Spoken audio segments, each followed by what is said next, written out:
You're listening to Bleed TV, the only podcast for the latest best shows and movies. I'm Cash. And I'm Larissa. And we are here to talk about Mr. Robot, Season 3, Episode 3.0, Power Saver Mode. It's been so long since this show has been on. I honestly had to go back and refresh myself on a lot of the stuff that was going on before this season. Yeah, I wasn't prepared. I completely forgotten the little monologue they did of what happened on last season. Like, really? That was last season? Felt like 2 years ago. Granted, honestly, it really did feel like 2 years ago. I honestly forgot Darlene's name. Yes, forgot Darlene's name. I was calling. Wow, now I'm gonna blank on her name as I'm saying I blanked on her name, but Angela. I was calling her Portia the entire time. I was like, I've become to know you as Portia, and I was not ready to jump back into Angela mode. I only remembered Elliot. Yes. And Sam Esmail, even though he's not a character, I just remember his hand touches everything. Sam Esmail is the only character. Yes. Let's be honest. And he's throwing us for loops. He's on Twitter doing all kinds of different things, telling us that the plot's not one thing, and it definitely is. I am in severe disagreement with our Lord and Savior Sam Esmail right now. Okay. We'll get to that. Yeah, we will definitely get to that. And I'm excited to hear that you're in disagreement with our Lord and Savior. But so overall of the episode, what do you think about it? Do you think it held up to the long wait that we've been having to hold on to? I really enjoyed it, but what was interesting to me was that it was very traditionally done for Mr. Robot.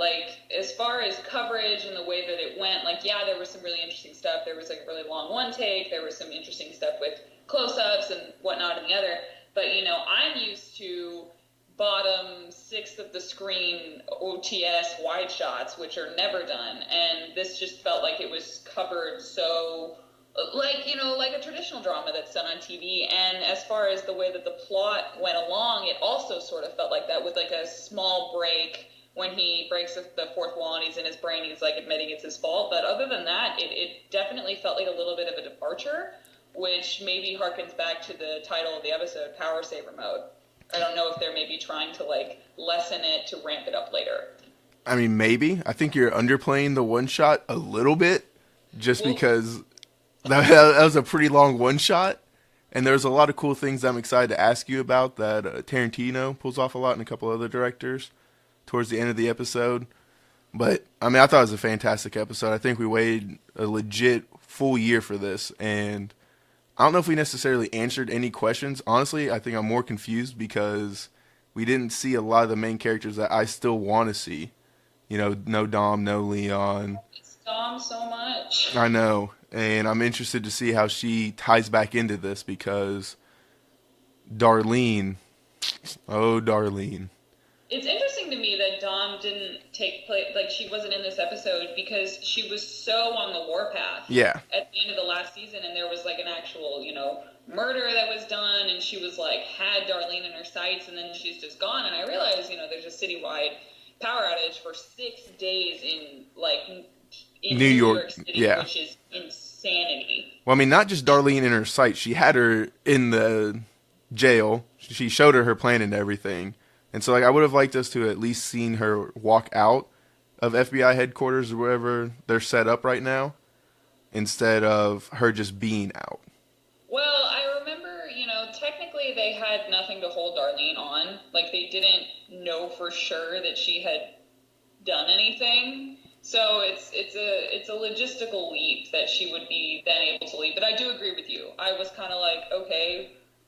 When he was going up to his apartment and they were like, oh, someone's been staying in here. I wanted it to be White Rose because I just want every episode to be a 45-minute monologue of White Rose, but that's just me. I mean, she's a beautiful creature, so I can understand why that. And just hearing her talk, hearing her plans, the chaos that ensues after her. I don't know a word for non-chaos, just for her normalcy, just causes chaos just because she's so far ahead of everybody else and no one's really understanding what she's saying. She's sort of like a vacuum where, she's sort of like the vacuum where it's the eye of a storm, where her part is calm, but everything else, pressure and everything around her is chaos. Yes. Which is fun that she was in a particle accelerator in the beginning, which was our title card. Yes, let's go ahead and talk about the title card a little bit, because as everybody knows, I love how they do these things. Like, just however they always use, like, not necessarily different font for Mr. Robot, but just the ways that they sneak it into being so prominent. And then coming out of that particle accelerator and everything, I thought it was going to go into a, cookie cutter garbage disposal. And it ends up being Elliot's eyes, which also, eyelashes, super creepy that close up. Like, never would have thought eyelashes are creepy. I mean, I don't have that sentiment, because I'm always looking at my eyelashes that close up, because, female makeup, whatever. But, that's the thing? Like, never had that problem. Never had that solution. No, my eyelashes are perfect. Yeah, that's true. Yeah. It's not even fair. You don't even use them. I use them all the time, please and thank you. Sure. Yeah. Just kind of wink my eyes or something. I don't know how it looks to make eyelashes look better. Just wonderful. Yeah. They just work. Hey, it works. So then, if we're going back to the title card, the thing that was interesting about this is, number one, there was a lot of movement in this episode and a lot of movement in that title card. We're going through a particle accelerator. Yes. And I love that we're going backwards. I don't know if that's normal or not. Say again? Like, I feel like whenever someone does this shot, they always shoot into it instead of coming out of it. And so, like, I liked how we had a reverse feel of it. That's usually true, but I think the reason that so when you go into something, that's usually to show the importance of it. When you go out of something, it's to show the scope. That's the reason I thought it might be like the literal Large Hadron, The one in Sweden that would have made no common sense for the Chinese to be over there?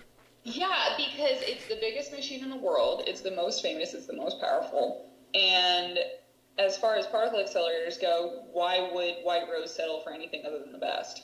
True, but then, you still have the whole in Sweden thing, which kind of prevents it.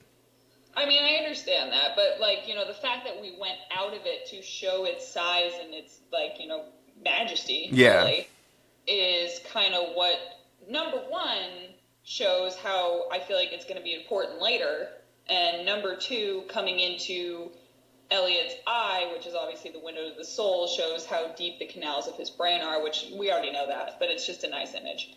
Okay. I don't know if obviously was the correct word there, but I now know that the windows are the entrance to the soul. It's good to know. Yeah. We're here to teach people.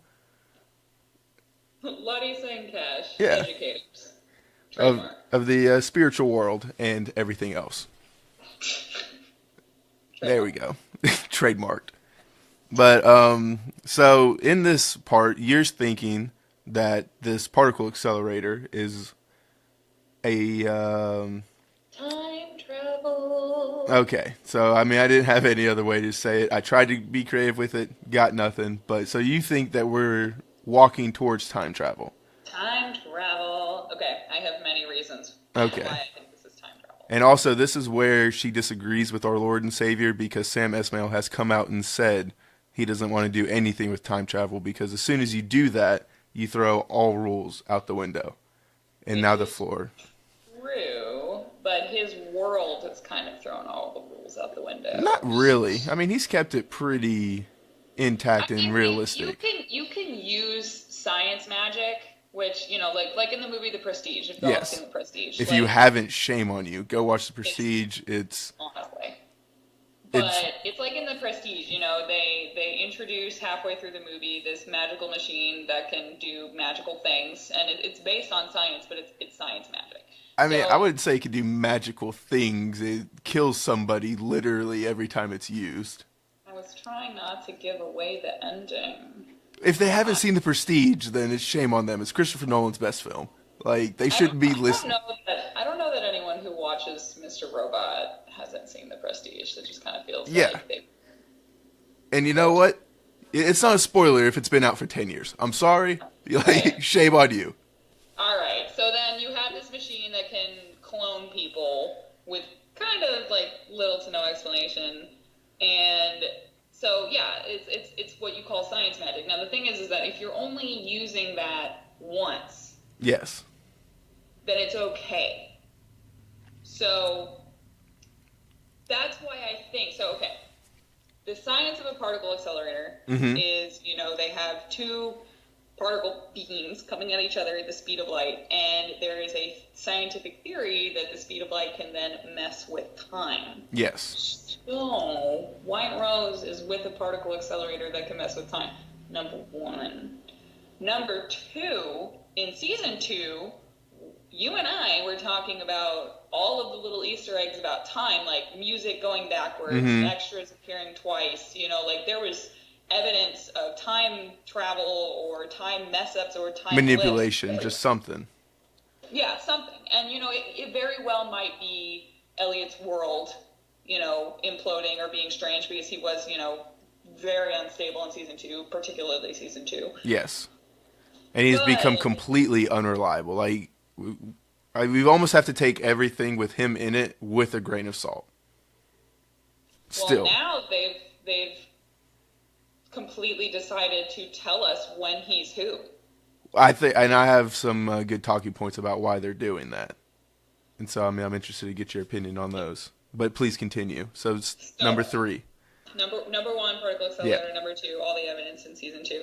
Number 3, you know, Angela had a big part in this episode, and you know I've sort of had a love-hate relationship with Angela, and I really kind of like what they're doing with her this season. So, she, you know, was not really on board with all of this, and then you have Mr. Robot asking her again and again and again, like, why are you doing this?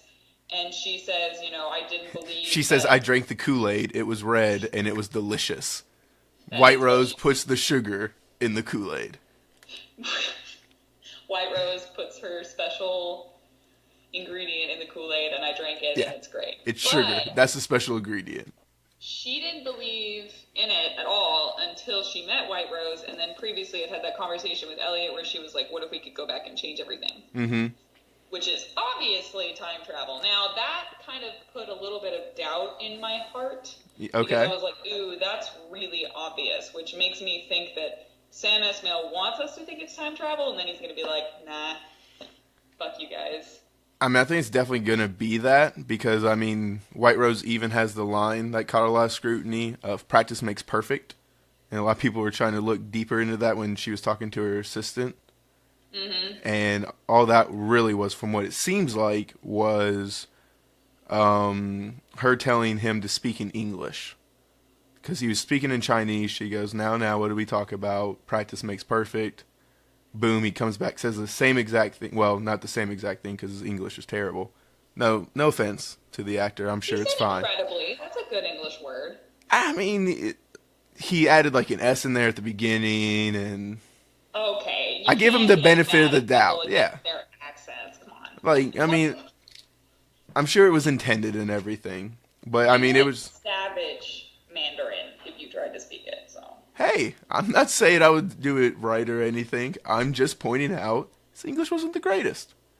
All right. And so, you know, that's why the practice makes perfect. But a lot of people were trying to dig deeper into that and say it was something time related and everything.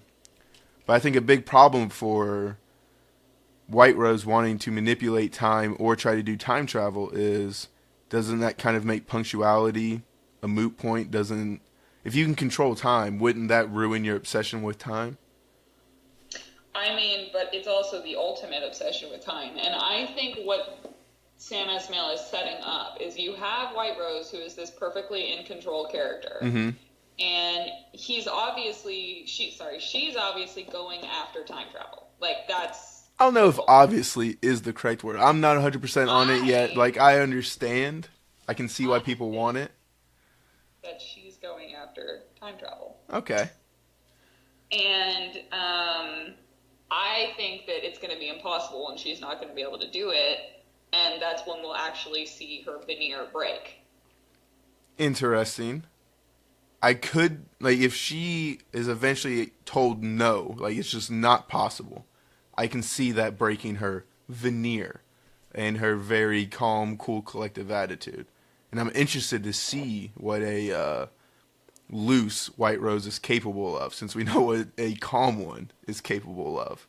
Exactly. And, it's what do they say about script writing? You take your characters, you put them in a tree, and you throw rocks at them. Like, that's... Well, that sounds like a terrible experience. That's the essence of writing a script. So, you have this character who's gotten pretty much everything she's wanted throughout the entire series, and eventually that's boring. And Sam is a smart enough auteur, as we have seen, that he knows when to break a character and when to change a character, which lends to the fact that now we're seeing a definitive difference between Elliot and Mr. Robot, I think. He knows how to change the way that characters are developing to fit how the story develops. Okay.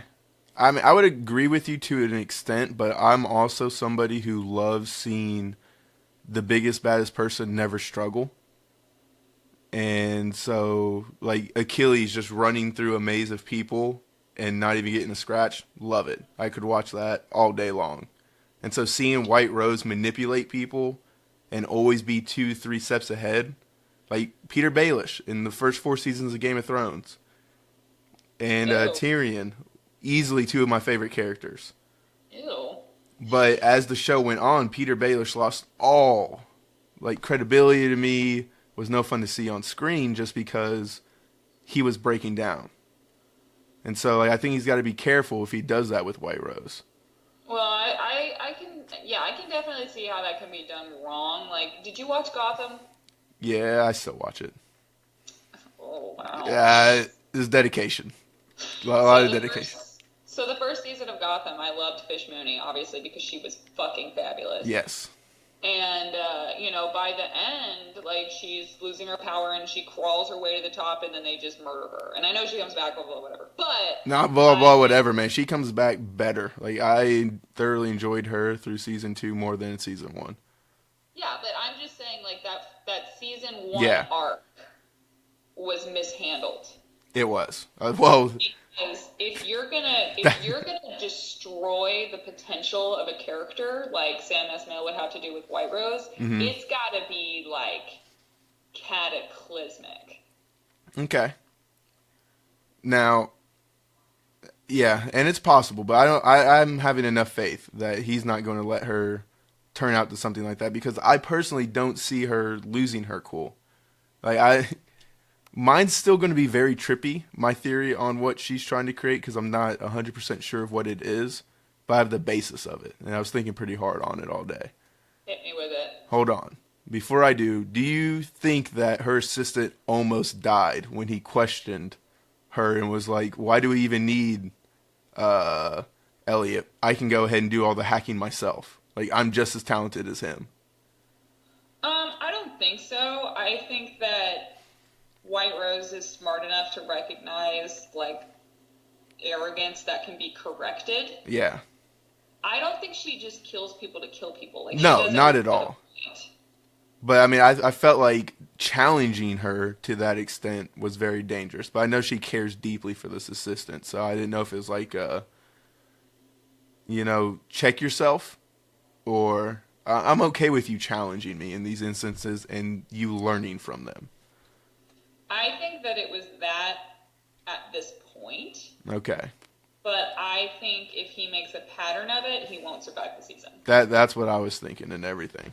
Is if he continues to do it, then he's going to be in trouble. That's where I got fear for his life. But, of all the characters' lives I fear for on this show, he's an interesting character. I have a soft spot for the Butler, I guess. I don't know why. They're interesting characters. They devote themselves for a cause that I don't think they understand. Aw, they're you. Maybe. Great, I'm a butler. I can handle that. Yeah, there are worse things. You can be Alfred's badass. Yeah. Man. He gets to drive all of Bruce's ladies home, and they get to dish in the car. In Gotham, he almost scores a lady. I can be butler. Hey, it's an interesting plot line. All right, well, I'm sure enough. Hey, in Artemis Fowl, Butler's the greatest character. I'm just saying. But, anywho, I mentioned a children's novel because my theory kind of goes off of anime. which if anyone watches Naruto or anything, I think White Rose is trying to create almost a virtual reality kind of happiness experience. And that's how she was able to sell it to Angela, is she could almost show it to her and be like, you don't have to worry about any of this. You know, you're going to kind of be not necessarily an opium den looking through these virtual reality glasses, but you put these on, all of your fears escape. You're in this wonderful world, almost Project Tsukunomi-esque in that essence. And I think that's a very plausible thing. Why she needs a particle accelerator, I got nothing. I think maybe that's just to throw us off. Time travel. I just don't see time travel. Like it ruined so many shows.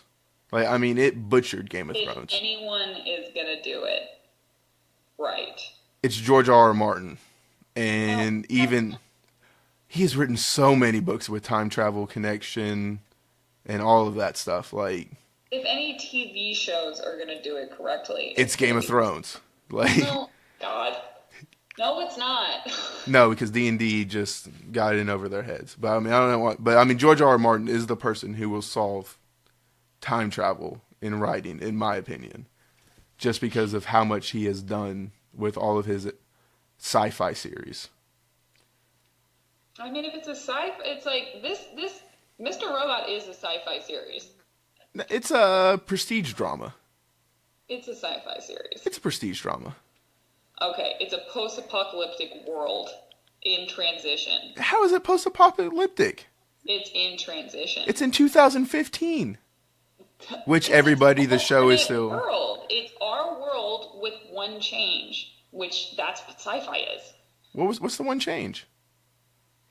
The fact that we lost all of our records and we lost Google. No, we lost, all we lost was a credit card company that owned like 90% of the debt.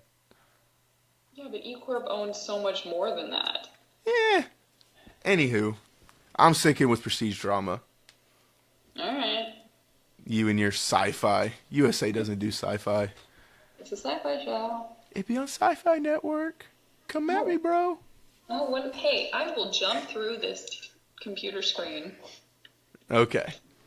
Anywho, we lost where we were at. I apologize. My co-host is off the rails. And so then we get Angela, as you were talking about, Elliot was talking to his landlord. The funny thing about this scene was a lot of people were asking why they had changed the handrails and stuff from season 1. Sam Esmail didn't want to address it.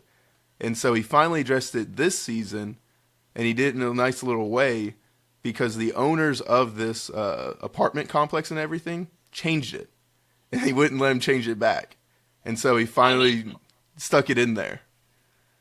Oh my God, they think that everything is something. Yes. I mean, that's how deep this show is with everybody. They thought it had something to do with the show. Nope.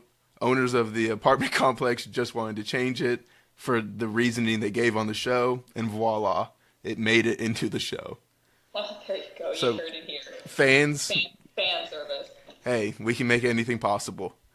But, I mean, I know you wanted it to be White Rose, but I was like, this is Darlene. Darlene's in this house. No problem. Let's just skip right to it. And I like how paranoid he is. You know, when he's getting ready to talk to her, he sees the FBI across the street. Because, I mean, I'm assuming that you don't think that was the Dark Army, do you? No, I think it was the FBI. Yeah. Sure. Like, so I was like, well, feds are watching him and everything. And then I was like, got to be Darlene. And sure enough, here she is talking to him. He puts a little scrambler on. Now I got to ask you, do you think she's been flipped? Do you think she's working for the FBI? No. No. Really? I don't. I think 100% she's been flipped. And, like, a lot of... Like, I think this sequence of her, you know, just coming out and telling Elliot, look, I was even questioned by the FBI, Cisco's dead, yada, yada. She saw the entire room, how she has all of the information, their photos, her photos, Tyrell's photos. And well, that would be a convenient explanation as to why she knows about Tyrell and why she got out of there. She has no reason to know about Tyrell. and she tries to act like later when she's talking to Irving, who super interesting character. Got some stuff to point out about that guy. And but when she's talking to Irving, like she's That's just his name, Irving, Mustache Johnny. Oh, okay. His name is no longer Irving, people. Mustache Johnny from here on out. His name is Mustache Johnny. But like after that whole sequence at the barbecue, when she's talking to Elliot, she's like, "I know more than you think," and then she immediately follows with, "Is Tyrell a part of it?" You know, trying to pigeonhole him in it, and then starts asking questions specifically about him, which is who the FBI has at the middle of their board. And she acted very like somebody who was scared, which she has every right to be. Scared. She has a panic attack later. Which, great job. Great job by this Charlie Chalkin or something, I believe is her name. Chalkin? Yeah. Fantastic job. Like, her acting this episode, top notch. I mean, it was sort of fun to kind of get a relief a little bit from just angry, fuck the world her for a little bit. She was able to actually act. Yeah, like, she wasn't just Angst City until she was, like, a little ball of angst when... Oh, she wasn't just like a... Sling or miss. She wasn't a 14-year-old little girl who hated the world? Yes. Okay. Yes. Angst City. Yeah. But, I mean... Darlene. And Darlene alone. Yes. Which deservingly so. But, I mean, I thought she did a great job breaking down on the couch and everything and just being like, "You're a terrible brother." And I was like, yes. Yes, he is. Yes, he is. He's the worst. But I was also thinking, like, he's asking the logical thing of, what did you tell the FBI? Like, I need to know this. I mean, the thing is that he sees the bigger picture in a way that she can't. Mm-hmm. Like, she has never been able to see past her fear of death. No. Or just fear of anything, really. Which most people can't. No. Like, that's not a slight against her. We're humans. We care about ourselves and ourselves first and foremost. Like, that's just how it goes. That's just the difference between her and Elliot. Elliot only cares if he dies, because then that means he didn't win. Yeah, that means he failed at his job. Which he doesn't even know. Like, he doesn't realize what his job is until later in the episode, when he goes on another one of his F Society rants. Which, oh my god, that was so good. That was pretty good. Can we talk about that? Not yet. We'll get into it. But, I mean, he talks, and he actually tells Darlene that, at least I believe he's telling Darlene in this moment, that stage 2 is them blowing up the building. She freaks out and thinks he actually wants to do it. Which, if she knows anything about Elliot, she knows he doesn't want to kill people. And so, like, I don't know. She really knows him at all anymore. She doesn't, but she knows he's gone away from injuring people multiple times in the show. Like, I mean, he's canceled plans because he didn't want anyone to get hurt. Well, she can't put together the fact that there are two sides to his personality. She just thinks that he's unstable. She doesn't know that he is literally dissociative. You think so? I think she knows. I don't think she's put it together to the point that, you know, that other side of him has such a level of control that there are two Elliots. That he just completely blacks out and that he doesn't... Well, and also part of the thing is because they're always aware of each other. Until now. And so I think part of that... Are we done with this Darlene scene? Like, she tells him he can't get internet access. He says he wants to close the hole. And then we're about to go to the epic shot. But before we go to that, Elliot had woken up at Angela's place. You know, that's when we come out of the particle accelerator. We get the weird eyelash scene. And, I'm sticking by weird, all right? Eyelashes are freaky. Not dry. I mean, I saw your look. I saw your look away over there. And, he thinks that Mr. Robot is gone. Can't feel his presence or anything anymore. And I think part of that is Mr. Robot is going to... We're only going to see Elliot change when he sleeps. I think we're only going to... Either when he sleeps or loses consciousness or just any sort of anything like that. And I think the reason for this is because he doesn't want Elliot to know he's there. And I think this is going to have severe ramifications on Mr. Robot's plans because he's no longer going to know what Elliot's doing. He's going to be completely in the dark. No, I think he knows what Elliot's doing. No, Does he not? He always has in the first 2 seasons because he's always let his presence linger and everything. And so, like, he hears what Elliot hears. He sees what Elliot sees. Right now, I don't think he sees any or hears anything because he's in complete hiding. And he only comes out when Elliot sleeps or something, so Elliot won't know he's changed. And that's why later on... I think he does know what Elliot knows because when he talks to Angela and says, like, how can you lie to his face? How do you know the difference? But earlier, right when she asked Elliot to stay the night and he changes and she starts talking to him about the plans, she's like, hey, Elliot closed the back door. What? Elliot closed the back door? How could you be so calm about this? Because he didn't know. Normally, he would know that. I thought that was Mustache Johnny. No. Well, she told both of them, but Darlene and Elliot told Mustache Johnny. Angela told Mr. Robot. And he was completely out of the loop, which is uncommon. And I think that's because he's completely hiding himself, so Elliot thinks he's gone. Well, that's fun because now, there's a complete division between them. Yes. Whereas before, Mr. Robot had all the power. Well, Elliot still had power. He just didn't know how to really use it. And so now it's going to be interesting to see how Mr. Robot uses and misuses this newfound power. Because I think it's going to be interesting to see if he's able to continue giving Elliot this much leeway, if he can screw up his plans this royally. Even though Angela doesn't seem to think it's that big of a deal. And I think it's actually going to end up helping since Elliot's going to be working at Evil Corp. I mean, I think that it's going to be like this draw until either Angela tells Elliot that Mr. Robot is still around. Which I don't think is ever going to happen. Or, Elliot becomes aware. Yeah, which is possible. But okay. So now that we got that little bit of information, my theory out there, and Reddit's probably. I read a lot of things, guys. But we have the epic and potentially controversial from some people one-shot sweeping scene of the hackathon. I love one takes. So do you think this was a one take?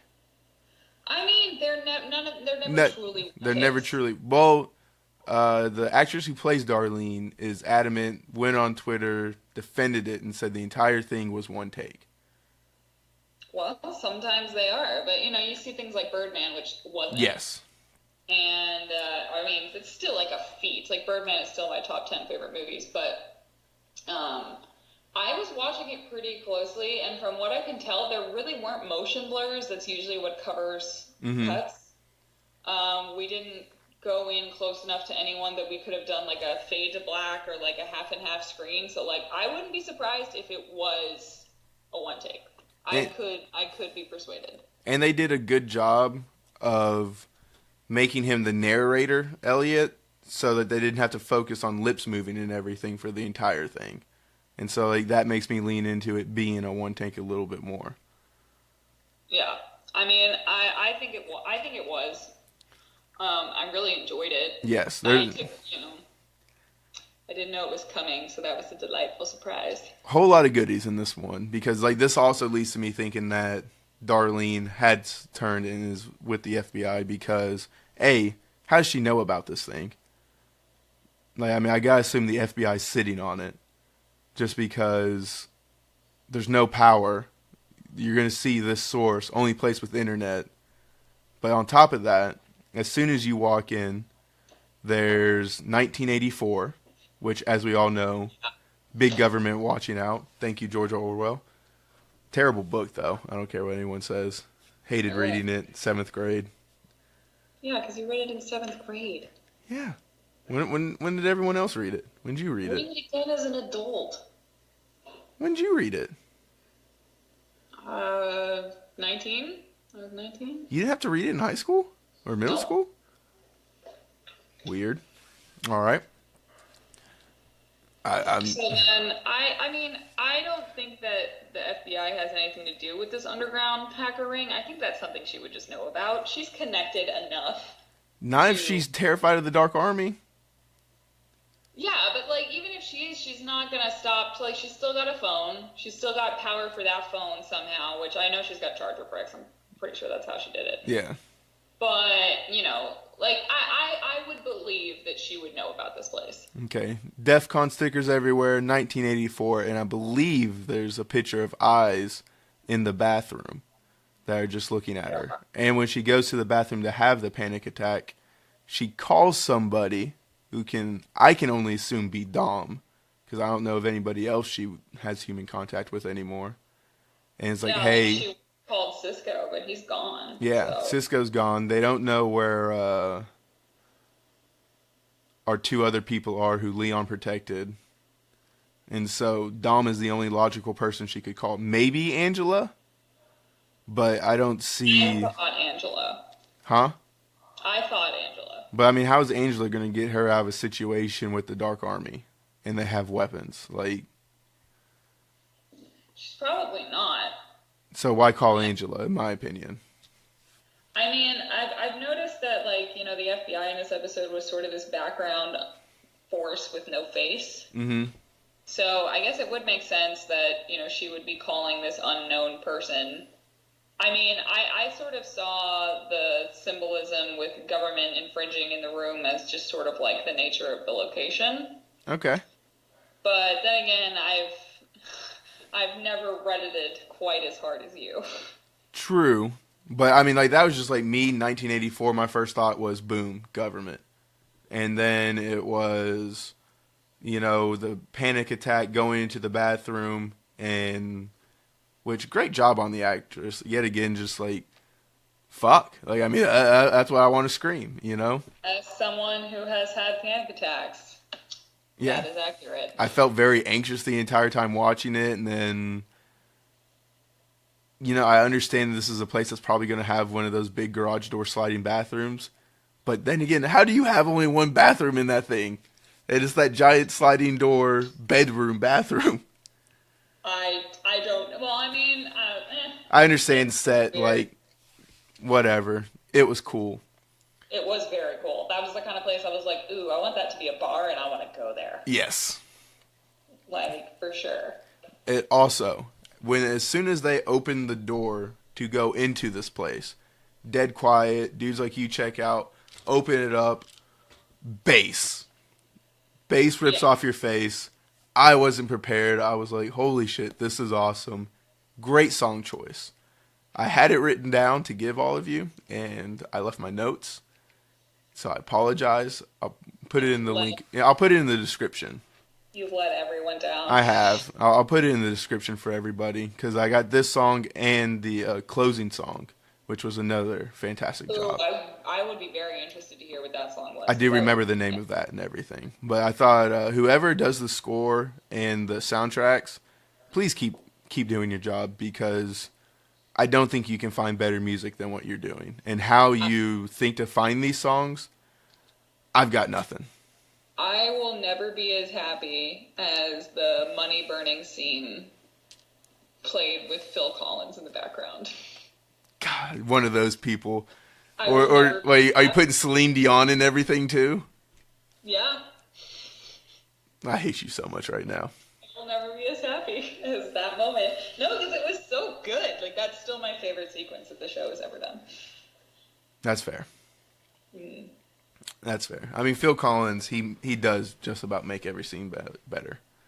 Yeah, he's a good man, underrepresented in America. He is not underrepresented. not the slightest. All right. Anywho, and how cool would this mute button be to have in real life? He's like, wouldn't it be great if we could just mute things? And then, in a building filled with souped up computers, to the max. They're hacking. They're doing all of this stuff. They use a Mac icon. Couldn't have laughed harder. Why? Because, like, Mac is just not known as this hacker-friendly kind of laptop. Like, no one's... I can tell you why they used Mac. Hit me. Mac is the only computer company that has come out and said that anyone is allowed to use their logo anywhere for any reason, so they wouldn't have had to pay to have their logo shown on the show. Interesting. Didn't know that. Good to know. And smart move by Mac. Just pure-ass TV filmmaking. Damn. Like, I wanted it to be something so much deeper and more perfect, but no. The cheap route. And I respect it. And smart move by Mac. I'm a big believer in any publicity is good publicity. Right? And so they don't need help. They're no. Fine. So free advertisement, keep it in. But, I mean, I was laughing my ass off. I'm seeing all these souped up glow keyboards and everything, and then just a boop. And then, like, we still get them walking and everything. We get him narrating.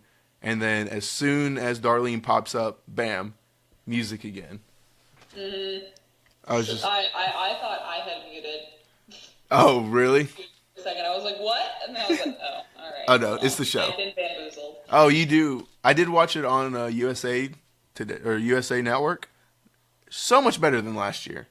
They heard our cries over here at Bleed TV and fixed their streaming service. I didn't even try because it made me so angry that I couldn't try it again. Nope. I guess now. Very smooth. It was an enjoyable experience. Okay. Because it sucked. Okay. But, so you have anything else to say about this scene? I mean, it was Fab showed that the Dark Army was watching. And then we sort of had our link up with our character that we started the show with, our fabulous Mustache Johnny. Okay. Before we dive back into Mustache Johnny, like, how difficult do you think it was to follow Elliot so closely? Like, when they were walking in and everything, they do the shot downward and, like, somehow keep pace with him. When you have someone on a Steadicam, it's a big rig, especially for something like that where you have multiple levels and going downstairs and whatnot. And he would have had someone to the side, both sides of him and behind him to make sure no one was running into him so there were no bumps, and also for safety. So it's a big group of people moving around. So it's very difficult, especially with that many extras being that crazy all the time. Yeah. The coordination would have been ridiculous. And it seemed like they didn't have any fear of extras just walking in front of the camera and everything, because Elliot got blocked a lot. No, because you have to let scenes like that be diegetic. You simply cannot control everything in a timely manner because TV shoots don't allow for it. The schedules are too backbreaking. Okay. Very interesting, very bold for them to take that to do just in the first episode and stuff. And we are supposedly going to have an entire episode shot to be like one take. Oh my God, I'll die. I'll just die. I'll just die that day and die happy and be it'll be great. Well, okay. I think we can dive. I think we finished that scene and everything. I think we gave it adequate justice. You know. And we'll talk a little bit about Mustache Johnny, who, how did you feel about how we were introduced to him? Because apparently he hasn't been on camera before, but he's been in the show. When? Well, he's like, when he was talking to Angela, he was like, he looked like at me like we've never talked or anything before. And so there's a lot of... Yeah, he's part of the Dark Army. Like, he's part of this... Well, he's met Elliot before, is the big thing. And so that's the most important key. And it was talked about through Reddit. I would love to give you your name, but I don't. And so... But it was talked about season 1, episode 7 through 10, where Elliot loses consciousness and everything. Mm-hmm. That this is when he would have talked to Mustache Johnny. I think so, yeah. And I think, so... this guy is a representative of the Dark Army. And I think that when all the blackouts were happening with Elliot, it's the times that he would have spoken with him. So, yeah, I think this is just the first time we've been introduced to him, but this character has all the information. Yes. Which is a good intro because we don't have to deal with acclimating him. Very true. And then we get to, not only do we get to meet Mustache Johnny for the first time, but we are also introduced into the Red Wheelbarrow Barbecue Company. And did you notice what it was at the Red Wheelbarrow Barbecue Company? I don't think I did. It was the grand opening of said Red Wheelbarrow Yes, Barbecue yes. Company. Do you know I why? did. Do you know why this is a big deal? Because he already had a finished punch card? Yeah. How do you have a finished punch card at a grand opening? I don't know. So I thought about that. that tells us that this has got to be a chain restaurant of some sort. And he's been going to this somewhere else. Presumably North Carolina, because they say it's the North Carolina's best. But also, little Easter egg, shout out to Reddit. The address, the physical like location address when they were shooting like to go into it to show us Mustache Johnny, that address is different than the one on the brochure menu that Elliot was reading in the episode and previous seasons. So I don't know if that's going to end up playing a factor or not. I mean, I think the fact that we went back to this restaurant twice and he seems to be obsessed with it will mean that we come here again. So it's very possible that it's a front for something, or it's like a meeting place, or it's just that guy has been around longer than we thought and been being set up. Yeah. Well, so much further ahead of what we imagined. There's a lot of true rumors going around that this is where Tyrell is being hidden in his little basement bunker. And I don't know. We don't know where that is. And I don't know if you were paying attention or not when they showed the generator of the red wheelbarrow. There's like a shot of the red generator and everything back there. Underneath it, it looked to be like two storm doors that you opened up and went down into the ground. Two big red doors. I don't know if that's just like a New York way of life or something, or if that's where storage is, but it looked like it could be hiding. Ooh. Well, bones? Right? Bones. Just bones. Yeah, pig bones. No, people bones. Oh, no. Oh. How were you? When they were in the bunker, I was just distracted by Tyrell's little face. He just wants Elliot's approval, and he just wants to be a part of it, and he just wants to be loved, little Tyrell. Well, do you think he wants to be loved by Elliot? Like, do you think he's in love with Elliot?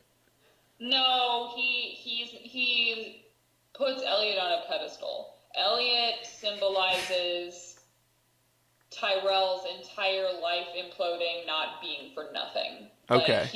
Elliot makes him feel like he's part of something. Well, he makes him feel like he's a god. Like. Yeah, so like, why would you want to give that up? So like, that moment when he sees Mr. Robot returning to form, and he's all happy about it, makes sense. Okay. I'm perfectly okay with that. I don't have any gripes with it.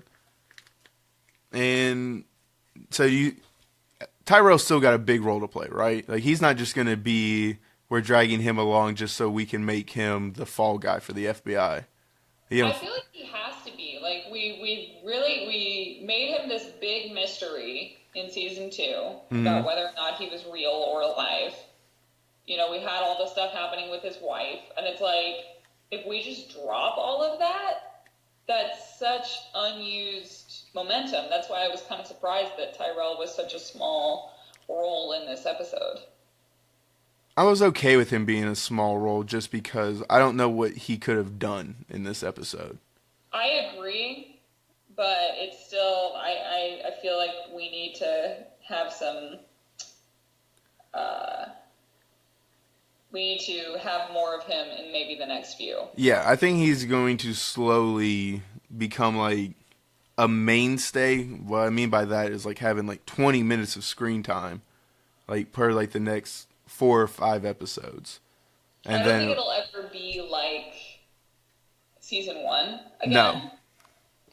But I expect him to be in the background a lot and everything. Yeah, me too. A lot of screen presence. And I'm expecting to see a good bit of Joanna again. And maybe a Joanna-Angela showdown. I don't know why it would happen. I just want to see these two on screen together. I always want to, take characters that make no sense to be shown on a screen together and put them together, which this show has done. Yes, multiple times. They have no fear in doing that. So you might very well get your wish. Yeah, I'm very interested by it. And so, like, we've got all this, but before we got down there, sorry for jumping around a little bit on this episode, everybody. I have not done that. But it was when Angela wakes up with, well, no, even before we get to that, what do you think about her letting Elliot kiss her for like a solid 7 seconds and then pushing away? Well, it's because she wants him to. Like, it's the whole thing that, Elliot says. Like, she always pushes away the people she loves the most and seeks the love of people who don't love her. Like, remember he says this is her power saver mode. True, but I mean... She's afraid. She's, number one, afraid of her feelings. Number two, she's afraid of getting more involved with this situation because, she's already manipulating him so much. So she probably feels terrible, which is why she starts to cry right after the kiss. She's like, that was a mistake because...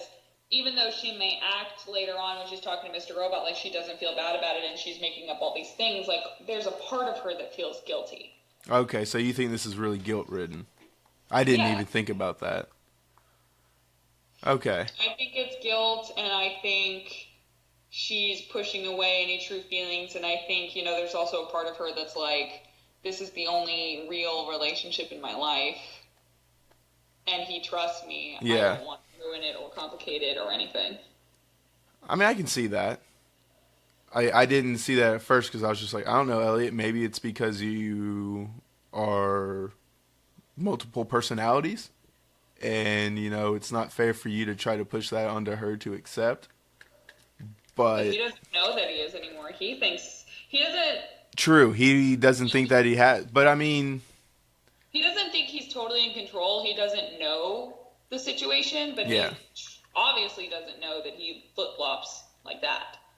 So true. So yeah, I guess I wasn't looking at it, like, from what Elliot told us, I went completely backwards with it. I was like, I don't trust you, Elliot. I don't have anything that you say.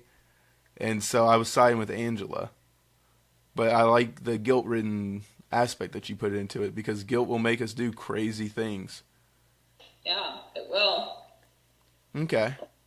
And so, we get that whole sequence and everything. She asked him to stay the night. And then when he wakes up turned, I was like, oh, dear God, please don't be in love with Mr. Robot. Like, oh my God, I totally wanted, like, this disgusting moment where she'll kiss Mr. Robot but not Elliot. No, I did not want this in the slide. No. I wanted it. Like, I was holding vomit back. Like, I was like, oh, don't do it.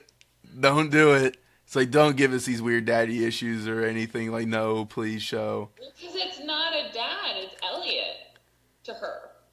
She sees Elliot but, like, it's Mr. Robot. And, like, we see Christian Slater, and, like, no. I know, but it's like, I feel like it has to go there, and I want it to go there. I want it to be gross. I hate you so much right now. I do. I want it to be nasty. I want to be uncomfortable. No. Oh, I was uncomfortable enough. Because, like, we got, you talk about fabulous performances with Darlene. Can we talk about the fabulous performances by Angela? Like, we got some really wonderful close-ups of her. Like, when she's talking to him, like, what if we could change everything? We have that extreme close-up, and we physically see the camera move back away from her when she goes, never mind. Yeah. Followed again by that wonderful profile close-up at the end where she holds me riveted to what she's saying in an unbroken one take. Yeah. Doesn't hesitate, doesn't even notice a camera, which, like you said, is like giving us her pour count. So, bravo by Angel. Killed it. Like, she's come a long way. Killed it. Like, yeah, because, she's got a long way from just giving me hair envy. Yes. I mean, like the last 3 or 4 episodes, she really stepped it up, and it has definitely carried over until this until the next season so far. I'm really glad to see that she's become a major player, and she definitely is all through the end. We come into the bunker. We kind of discussed that a little bit. And then the ending scene with her on the bus with Mr. Robot. Well, hold on. Like, I was still, because, I'm sorry to cut you off, but when So when he's asking, how can you tell? When Mr. Robot, and she goes, your eyes. You don't look away from me or anything. I didn't buy it. I was like, she lied. She's telling him something different so she can keep the real ace in her pocket, right? But I think that there are multiple ways that she can tell. I think she just told him one of the ways. maybe. But when I rewatched the episode, and she's like, Elliot? He's like, it's me. She tells him to come closer. And that's when I thought they were going to kiss and everything. I was grossed out. I was already uncomfortable. She holds the candle up to his eyes so she can look at him. And so she might have really told Mr. Robot the only way that she can tell them apart. I mean, what does she have to lose? Like, the Dark Army is running her life right now. No, and I mean, like, it might have been the right player, everything, but as you're about to tell us on the bus and everything, you know, he doesn't trust her. And if she told him how she can tell them apart, there's no bigger sign of trust. I think she probably just assumes that there's a difference between being truthful and trusting, I think. Well, okay. Hit me. Sorry. No. So telling him the truth in that way doesn't really give him power over her. It's her believing anything he says to her. Okay. That gives him power over her. In her mind, I think. I can see that. So to her, she's like, okay, I'm going to give you this information. I'm not going to lose anything. But she would never believe anything that comes out of his mouth. Rightfully so, I think. There's no reason to believe anything about Mr. Robot. He had a straight up, like, Peter Baelish smile on his face the entire end. Yes. And him, when he was waiting outside for talking to Mustache Johnny, and he's just smoking that cigarette in weird, like, it was like almost like, how funny can you look, Christian Slater, while smoking a cigarette? Like, I felt like he was throwing his feet up in the air. He's holding the cigarette in different hands, moving them. I don't know if I wanted to see Elliot doing that. Oh my god, that would be hilarious. I wanted to see that so bad. I'm like, I cannot imagine Elliot being a cool guy cigarette smoker at all. No, I see like Elliot like sitting cross-legged with his one leg over the knee, like very prim and proper, and just not knowing how to hold a cigarette, like keeping it very far away from him and being like, ew, no, get away from me, smoke. Which is why it was so fun when we finally had that little reveal on the bus of him sitting next to her. Yes. Because his body language and the way he's sitting with her and everything is so different. Completely. Like, Mr. Robot, nice, relaxed. Elliot, like, turned, rigid, stiff. Not good. It's so... I really hope that we don't completely abandon seeing those two sides of Elliot, like seeing him act them. And I don't think that we will. And I mean, because he cares so much about the small details about this show, and he has such control over it that I don't think that we're going to get away from seeing those things that we love and that we rave about every week. He is truly an auteur of this show. Yes. And I really liked this opening. And I really look forward to what we're doing this season. Me too. And the song was, as he was sitting down, that was Touch by Daft Punk. Oh, okay, cool. And I wanted Spotify. Oh, yeah. And I wanted to ask you, how hard is it to do something that they did with this where it was clearly coming from the show? Like, the song was, and then as soon as they got on the bus, it changes audio frequencies because they put it on the boombox of the old 90s hip-hop breakdancer in the back, who I loved how he was dressed, bucket hat and everything, gold chain, zip-down jacket, tracksuit. Absolutely loved the look of him. And he was playing the song. They enjoy doing background dressing in this show. Yes. I can tell you completely that there was never any music playing while they were filming. Okay. All music is added in post. It wouldn't have been difficult at all. It would have just been a sound mixer coming back in and audio mixing it to match the scene once it had been picture locked in editing. So how do you make it sound so differently? I am not an audio engineer, Okay. so I can't tell you that, but I just know that they would have taken the original track and warped it in their magical ways. Because, I mean, that's because, like, you can definitely see it being, like, as soon as they show the boombox and everything, the sound, how it sounds, changes. Well, it's like, when you're watching a movie and someone's listening to music on headphones and then they pull the headphone out and you hear it coming from the headphone. That's just the magic of audio engineers. Like, they're really good. And, I mean, bravo to these people and bravo to Sam because, like, he actually made it work. It fit. And I didn't hate it. And a lot of the times, like you said, like, when you hear, like, the headphones, like, when you see it move and then it come out, you're like, I would have rather them just keep playing the song or something. Yeah, exactly. It worked I remember thinking, wow, that worked really well. Yep. And then one small thing before I think we can move on to the final thing. The small thing is, how is this dude still eating that barbecue sandwich?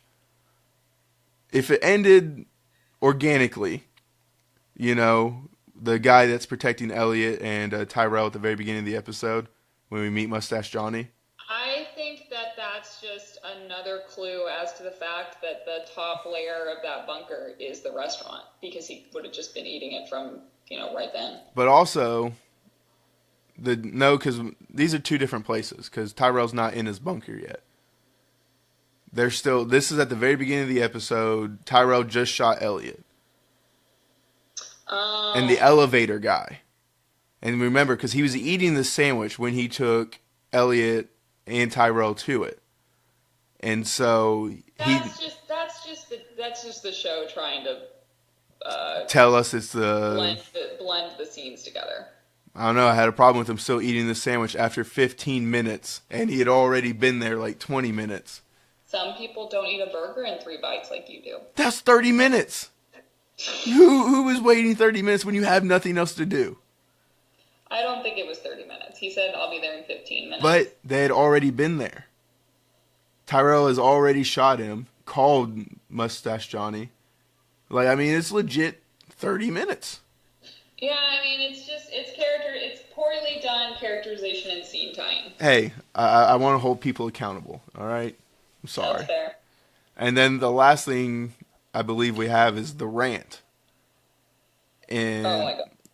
I don't know if, I think this is all the same time, but he does the rant in the Josh Groban sweater, right? Yes. Okay. How did you feel about the Josh Groban sweater? Because I was laughing hysterically. No, he didn't do it in the Josh Groban sweater. Okay. That was later. But I loved it, and I wanted it. Yes. And, like, when he was asking Angela for a sweater, I was like, come on, please be something of her ex-boyfriend's. Like, this is going to be great. This is going to be hilarious. And boom. Josh Groban. Josh Groban. So that can only assume they bought when he took her to the Josh Groban concert, I think back in season 1. Yep. And so, love the tie-in. I bet the wardrobe designer had a good time with that. But alrighty, so I think we can talk a little bit about the rant. Can I say? No, you cannot. The rant, like the fact that this show just straight up launched into Trump and politics and the nature of our society right now, gave me fucking life. I was so happy. I was like, yes, stick him down. And I mean, the fact that he was painting that as a hypothetical thing of chaos and destruction was, I thought, pretty funny and interesting. I mean, it was really well written. It was very different from the way the show had been operating previously, like the way this particular episode was. Mm-hmm. I'm glad that it all happened in his head, which I figured it had, but the fact that he was breaking the fourth wall and talking to us and realizing it was his fault, I think sort of like they took that moment to really orchestrate a huge shift. Yes.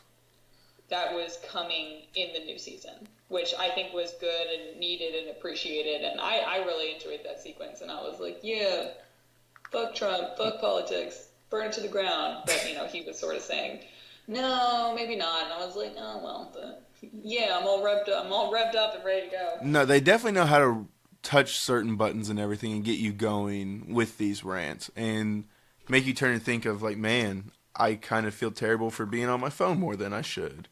Or, you know, not just going out and helping people. And I think that he did a really good job of putting some brands. I think like the main brands they showed were Google, Pfizer, oddly enough, Apple, Amazon, Johnson and Johnson. And I think that's the majority of them, at least the ones I caught. I mean, I just love when he said, you know, I didn't revolutionize us. I made us more docile for the slaughter. Yes. Ugh. And the fact that I think what's really important, well, what I took from it that was really important was, you know, it's like when a lot of people put like a Twitter comment or a tweet out or like a Facebook comment is like, hey, I did my part.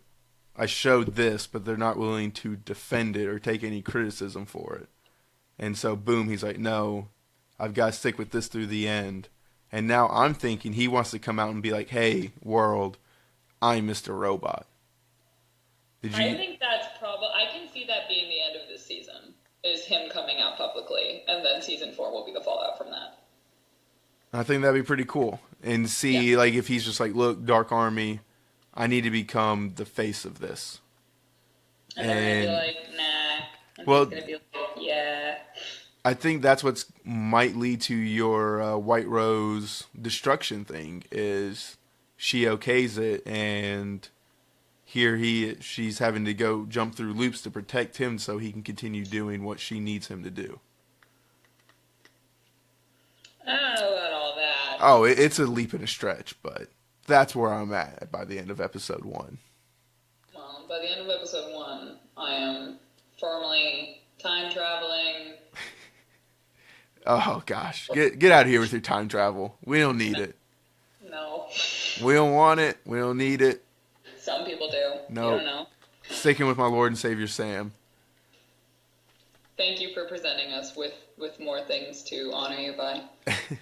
But I can't think of anything else. You? No, man. Alrighty. Well, guys, until next week, which hopefully, you know, don't hold us to it like you never have. But we're going to try to do these closer to the episodes. You know, maybe slightly more timely. Yeah, you know, maybe after it airs Wednesday, Thursday, Friday. Could be Saturday, Sunday, or Monday. We're going to aim for, I think, Thursday? Yes. We're going to aim for these on Thursday. So hopefully we can give the people what they want and everything with this and get it out in a more timely manner. But please feel free to email us at bleedtvpodcast@gmail.com. Hit us up on Facebook, Twitter, BLEEDTV Podcast. I think you're on Instagram as well if they want to hit you up on that. I am on Instagram. What's that? At the Austin Amazon. At the Austin Amazon, right there. And feel free to ask us any questions about the TV show or anything else. We'd love to hear your theories, implement them into it, and actually give you a shout out because I can remember all of the emails and tweets we get. Nice little save. But until next week, I'm Cash. And I'm Larissa.